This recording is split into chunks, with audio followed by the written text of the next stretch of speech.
Satu video lagi, habis itu cerita Rio full. Satu video lagi, habis itu cerita Rio full. Satu video lagi, habis itu cerita Rio full. Satu video lagi, habis itu cerita Rio full. Di kerajaan Knightley, petualang dengan peringkat B dianggap sebagai barisan terbaik. Mereka bukan hanya diakui karena keahlian bertarung yang mumpuni, tetapi juga karena kepercayaan yang diberikan oleh kaum bangsawan hingga keluarga kerajaan. Atas dasar itu, para petualang kelas ini sering menerima berbagai permintaan resmi dari para tuan tanah di seluruh penjuru negeri. Begitu pula dengan kelompok petualang The Crimson Sword, sebuah parti B-rank yang beranggotakan 4 orang dan berada di bawah lindungan Margrave Lune. Mereka kini sedang menempuh perjalanan panjang menuju kota paling timur kerajaan, Wingston, untuk menjalankan sebuah misi resmi. Kelompok itu dipimpin oleh Abel, seorang pendekar pedang dengan kepemimpinan kuat. Di sisinya ada Rihya sang pendeta yang dikenal mampu membangkitkan pertahanan mutlak melalui sihir Absolute Defense. Misi mereka kali ini sebenarnya sangat sederhana, yaitu menyampaikan sebuah surat dari Margrave Lune kepada Duke Shrewsbury secara langsung.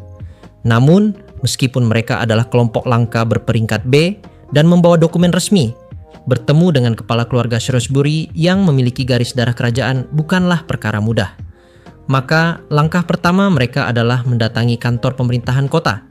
Di tempat itu, para pejabat biasanya memperlakukan rakyat biasa dengan sikap arogan. Namun berbeda halnya saat melihat dokumen dan surat resmi dari Margrave Lune. Seorang pegawai pemerintah tampak terkejut sekaligus panik, segera mempersilakan mereka menunggu di ruang tamu, lalu bergegas menghubungi kediaman sang Duke. Terdengar suara tergesa-gesa dari balik pintu kantornya, tanda betapa serius ia menanggapi kedatangan mereka. Setengah jam berlalu, pegawai itu kembali dengan wajah penuh permintaan maaf. Ia menyampaikan bahwa kunjungan mereka telah disetujui dan mereka akan segera diantar menuju kediaman sang Duke. Namun, ia juga menjelaskan bahwa Duke Conrad sedang melakukan kegiatan rutinnya, yaitu menunggang kuda di pagi hari, sehingga mereka mungkin harus menunggu lebih lama di kediaman itu sebelum bisa bertemu langsung. Bagi The Crimson Sword, hal itu bukan masalah besar. Mereka memahami bahwa surat yang mereka bawa memang penting, tetapi bukanlah urusan darurat yang memerlukan pengiriman para ksatria kerajaan. Itulah sebabnya Abel menerima kabar itu dengan tenang, menyadari bahwa tuannya, Margrave Lune, memang orang yang selalu bijak menimbang situasi. Didampingi para prajurit penjaga, mereka pun berangkat menuju kediaman Duke. Wilayah istana keluarga Shrewsbury terbentang luas dengan penjagaan ketat di setiap gerbang. Setelah pemeriksaan dokumen selesai, rombongan dibawa masuk dengan 3 prajurit berjalan di depan dan 2 di belakang, sekaligus menjadi pengawal dan pengawas mereka. Bagi The Crimson Sword, perlakuan itu bukan penghinaan. Mereka memahami bahwa protokol keamanan di istana seorang bangsawan besar memang harus ketat. Namun, ketika hampir memasuki bangunan utama, suasana mendadak berubah. Keributan terdengar dari dalam kediaman, suara langkah tergesa, perintah yang bersahutan, dan aura panik yang segera terasa. Para prajurit yang mengawal mereka saling berpandangan, jelas kebingungan dengan apa yang tengah terjadi. Sang kapten pengawal akhirnya memberi isyarat singkat, menandakan bahwa sesuatu yang tidak terduga telah terjadi di dalam kediaman dari Duke Shrewsbury. Kabar buruk itu pun tersampaikan. Duke Conrad, pemimpin wilayah Shrewsbury, ditemukan dalam keadaan tak bernyawa. Tubuh sang Duke dikembalikan ke kediamannya 1 jam kemudian. Selama waktu itu, The Crimson Sword hanya bisa menunggu dengan sabar di luar. Mereka memahami bahwa situasi seperti ini pasti akan menjerumuskan seluruh rumah tangga Duke ke dalam kekacauan yang tak terelakkan. Bagi Abel dan rekan-rekannya, berita kematian mendadak sang Duke bukan sekadar kabar duka, tetapi juga sebuah titik balik yang bisa memicu ketidakstabilan politik. Pertanyaan besar pun muncul di benak mereka. Siapa yang akan menggantikan Conrad? Sang Duke memang memiliki beberapa putra dan seorang putri. Andrew, putra sulung, sudah cukup dewasa untuk memimpin. Namun, adanya perbedaan usia serta potensi perebutan hak waris menjadikan masa depan keluarga Shrewsbury penuh ketidakpastian. Lynn bahkan dengan tegas mengingatkan bahwa darah seringkali tumpah demi kursi kekuasaan. Ucapan itu membuat Abel teringat pada seorang penyihir air yang dulu dikenalinya. karena gaya bicara Lin semakin hari semakin menyerupainya. Namun mereka segera menyadari masalah lain. Surat penting yang dibawa dari Margrave Lund ditujukan langsung kepada Duke Conrad, dan kini sang Duke telah tiada. Perasaan suram pun menyelimuti keempat anggota parti itu. Pada akhirnya mereka dipanggil masuk ke sebuah ruang tamu di lantai pertama kediaman. Di sana Andrew, putra sulung keluarga Shrewsbury, menanti dengan sikap tenang meski baru saja kehilangan ayahnya. Usianya baru menginjak 22 tahun, lebih muda dari Abel. Namun tutur katanya penuh kesopanan. Tidak ada sedikit pun nada meremehkan, meski mereka hanyalah sekelompok petualang. Bagi The Crimson Sword, sikap itu meninggalkan kesan yang sangat baik. Andrew pun menerima surat itu dengan penuh hormat, menggantikan mendiang ayahnya. Setelah menandatangani bukti penerimaan resmi, tugas The Crimson Sword pun selesai.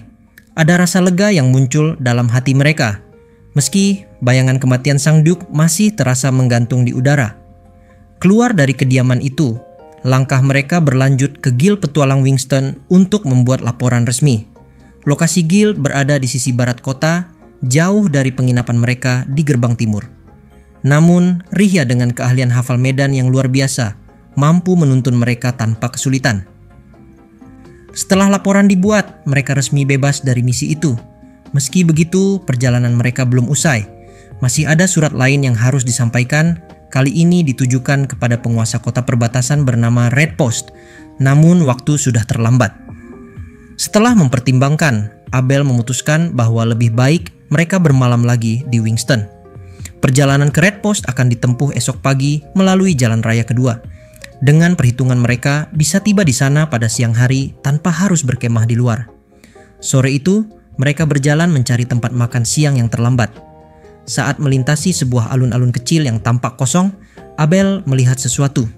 Sesosok pria dengan rambut ungu berdiri di kejauhan, memegang sebuah kotak. Hanya Abel yang mampu melihatnya pada awalnya. Rhea, Lynn, dan Warren tak mendeteksi apapun. Namun insting Abel sangat tajam. Ia tahu penglihatannya tidak salah. Pria itu akhirnya menoleh.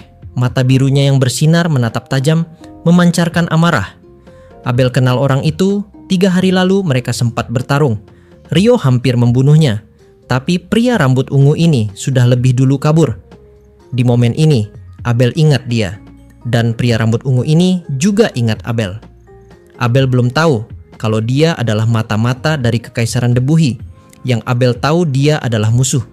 Namun di saat Abel sedang berpikir seperti itu, maka dalam sekejap si rambut ungu melantunkan mantra.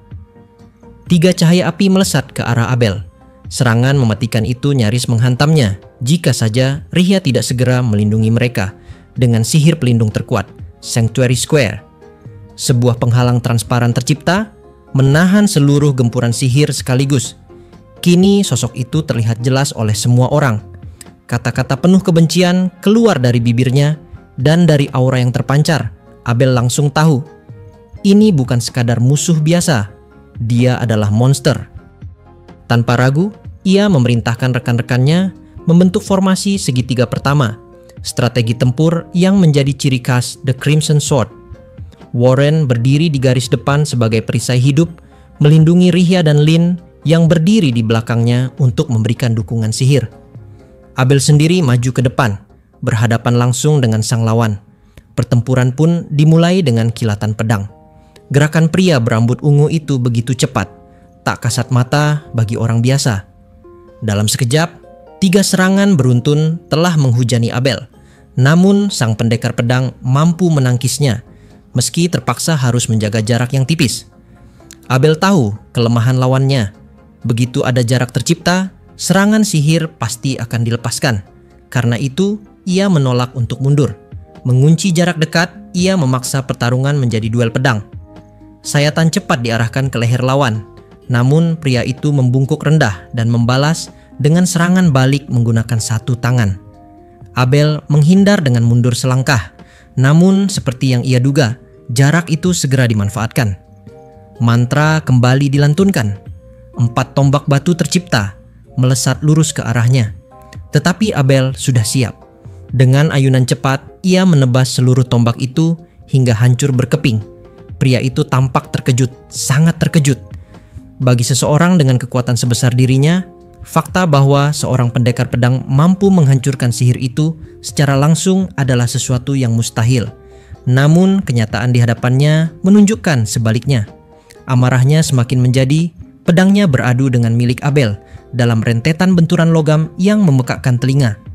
Percikan api berterbangan, dan di tengah pusaran serangan itu jelas terlihat bahwa ini bukan lagi sekadar pertemuan kebetulan. Ini adalah duel hidup dan mati.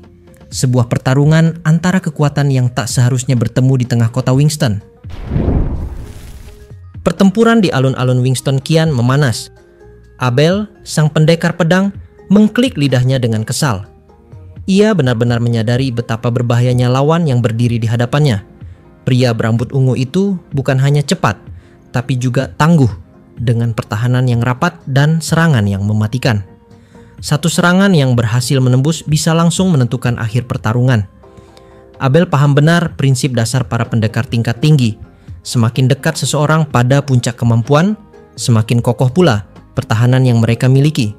Tidak hanya dalam seni pedang, melainkan dalam semua bentuk pertempuran.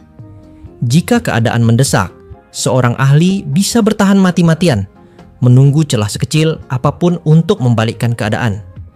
Itulah mengapa melawan musuh yang ahli dalam bertahan selalu membawa bahaya tersendiri.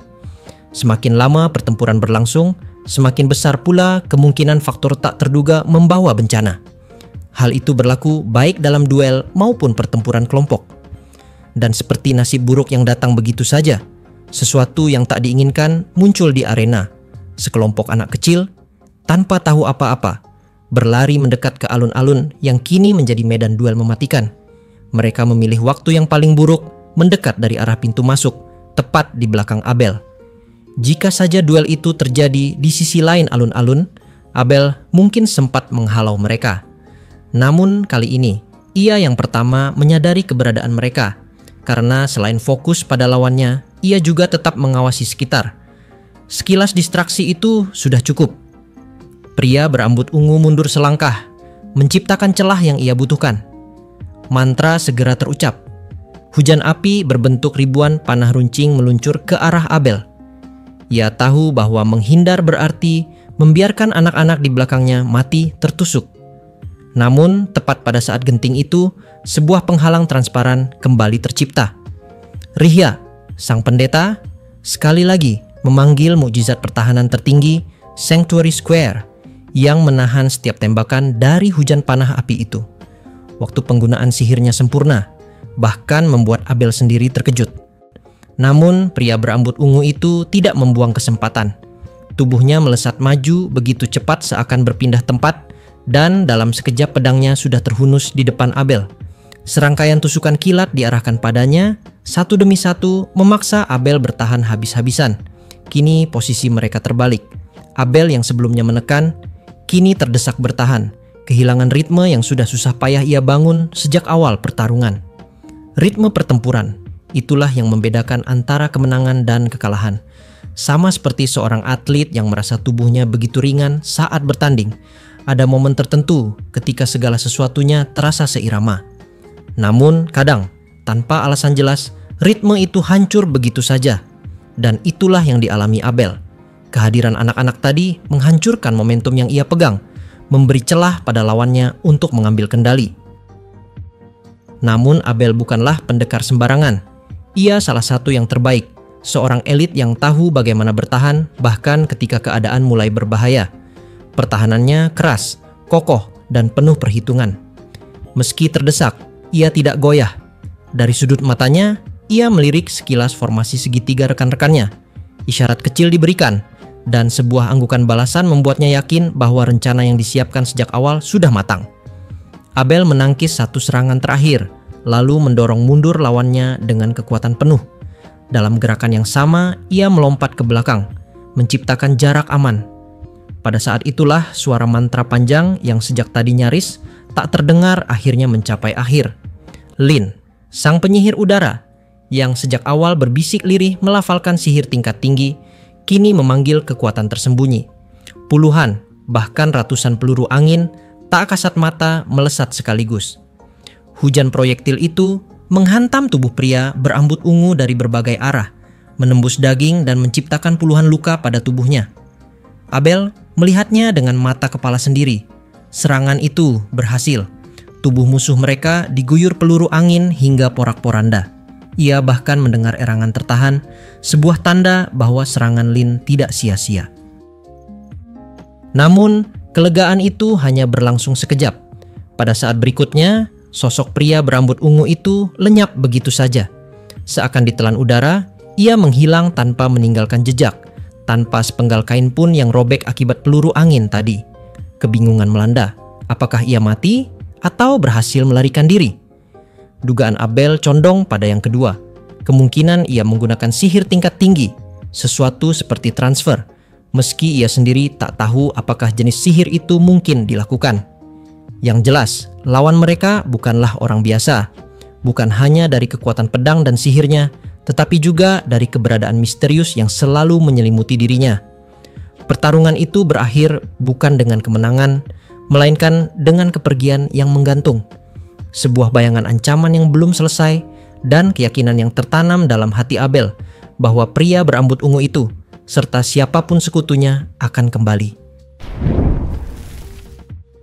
Scene pun kini berpindah. Mulai dari sini isinya bakalan full taktik konspirasi. Kalian baca dan dengerin dulu. Kalau bingung, baru lihat contekan di akhir. Ingat cuy, cerita penyihir air bukan cuma Rio. Kemarin kami sudah bilangkan, Imperial Debuhi dan Kingdom of Nightly akan berperang sampai hancur. Tapi perang itu tidak terjadi begitu saja, karena ini adalah rencana awal yang sudah lama disusun oleh Kekaisaran untuk dapat menghancurkan Kingdom of Nightly. So silahkan kalian dengar baik-baik, karena banyak karakter dan tokoh penting baru yang diperkenalkan. Di sebuah markas militer yang ada di negara Debuhi atau di dalam Imperial Debuhi, bayangan gelap rencana besar dari Kekaisaran kini tengah digelar. Jenderal Rancius menerima laporan dari ajutannya, Ambas, dengan wajah yang kian muram. Dua benih yang mereka tanam di kediaman Duke Shrewsbury, satu sebagai letnan ksatria, satu lagi sebagai wakil sekretaris keuangan, telah gagal. Keduanya disingkirkan dari posisinya oleh Andrew Ortiz, yang kini menjabat sebagai wali Duke. Gara-gara itu, misi penghancurannya di Lune kini menjadi semakin rumit. Agen baru memang berhasil disusupkan, tetapi serangkaian penangkapan terhadap mata-mata Kekaisaran Debuhi membuat keamanan di kota itu berlipat ganda. Patroli diperketat, pengawasan diperluas, dan ruang gerak semakin sempit. Seakan itu belum cukup, laporan lain datang mengenai peleton Gemmingham, salah satu unit terbaik mereka yang tertangkap di kota. Nah, sampai sini ceritanya balik kepada Rio lagi. Gampangnya cuy, ini cerita flashback 3 hari sebelum Abel pergi menjalankan misi ke daerah Winston. Jadi, 3 hari lalu Abel dan Rio sempat bertarung melawan pasukan mata-mata dari Kekaisaran Debuhi. Dan secara singkat, begini cerita dari laporan pasukan Debuhi menuju kepada Jenderal Rancius. Menurut laporan, peleton itu awalnya hanya berusaha menyingkirkan 2 penjaga yang kebetulan melihat keberadaan mereka. 4 orang menyerang sekaligus, namun serangan gabungan itu terpental oleh sesuatu yang tak masuk akal. Sebuah physical barrier yang cukup kuat untuk menahan hantaman serentak dari mereka. Rancius tercengang. Bahkan jika ada ksatria elit, penghalang fisik sekuat itu nyaris mustahil ditemukan di pasukan biasa. Lebih aneh lagi, setelah serangan gagal, para prajurit tak ingat bagaimana mereka akhirnya roboh. Saat sadar, mereka sudah terkurung di penjara garnisun Lune. Sebuah misteri yang tak terjawab. Siapa yang memiliki kekuatan semacam itu dan mengapa ada di Lune? Dalam pikirannya, Rancius menyusun kemungkinan. Mungkin salah satu ksatria Margrave, mungkin seorang penyihir hebat yang ditugaskan khusus. Apapun jawabannya, keberadaan individu seperti itu terlalu berbahaya untuk diabaikan. Maka ia memerintahkan 2 peleton tambahan segera dikirim ke Lune dengan misi khusus menyelidiki siapapun penyihir kuat yang melayani para ksatria dan melaporkan secepat mungkin. Sementara itu, ia menilai operasi mereka secara keseluruhan hanya operasi di ibu kota kerajaan dan wilayah barat yang bisa disebut berhasil. Operasi di utara, di wilayah Flitwick, bahkan harus dihentikan karena perintah langsung dari istana Kekaisaran. Itu berarti kehendak sang kaisar sendiri, sesuatu yang tak boleh dipertanyakan. Maka fokus utama kini tertuju pada wilayah barat, tempat hutan misterius berada. Keputusan pun diambil. Alih-alih hanya memberi perintah dari kejauhan, Jenderal Rancius memutuskan untuk turun langsung ke barisan depan. Ia akan menuju barat dengan tangannya sendiri, memastikan keberhasilan misi yang akan menentukan fase akhir rencana kekaisaran. Sementara itu, Ambas ditugaskan tetap di tanah utama kekaisaran, mengatur logistik dan mengirim bala bantuan bila diperlukan. Dengan penuh keyakinan, Rancius menutup pembicaraan itu dengan sumpah atas nama resimen yang ia pimpin. Resimen bayangan, resimen ke-20 kekaisaran. Mereka tidak akan gagal. Tidak kali ini. Nah, bingung nggak cuy? Kalau bingung, ini cheat informasinya. Pertama, perang dimulai dari hal terkecil, yaitu menghancurkan para keluarga bangsawan pendukung yang ada di wilayah Kingdom of Knightly. Jadi, video kematian Duke Conrad hari ini semuanya adalah perbuatan dari mata-mata Jenderal Rancius yang merupakan jenderal militer tinggi dari Kekaisaran Debuhi. Setelah rencananya gagal untuk melemahkan Kingdom of Knightly, maka Jenderal Rancius akan turun tangan langsung demi bisa bertarung di garis depan. Kedua, kenapa malah bahas cerita Abel? Jawabannya simple cuy, karena Abel bukan orang biasa. Dia adalah raja dari Kingdom of Knightly yang sekarang sedang menyamar. Hanya ada 2 orang yang tahu siapa Abel sebenarnya. Mereka adalah ketua guild, Hugh McGlass, dan juga Phelps, ketua dari party White Brigade. Selain itu, Abel adalah MC kedua. Jadi, selain cerita dari Rio, cerita dari Raja Abel pun wajib untuk bisa diceritakan. Ditambah, Abel bukan beban. Dia adalah swordsman sejati. Bahkan ada satu masa, Abel bisa mengalahkan Rio dalam duel adu pedang. Serta, Abel bisa menghancurkan skill dari 10 layered laminated ice wall milik Rio dengan menggunakan teknik berpedang terbarunya nanti. So, cerita Abel sangat penting. Nggak ada Abel, maka nggak ada Rio. Kalau Abel nggak jadi raja, Rio nggak akan jadi apa-apa. Sebaliknya pun begitu. Kalau nggak ada Rio, Abel belum tentu masih hidup sampai sekarang. Tapi tenang aja, semua cerita udah kami cepetin, secepat kilat. Jadi video berikutnya isinya adalah Rio lagi.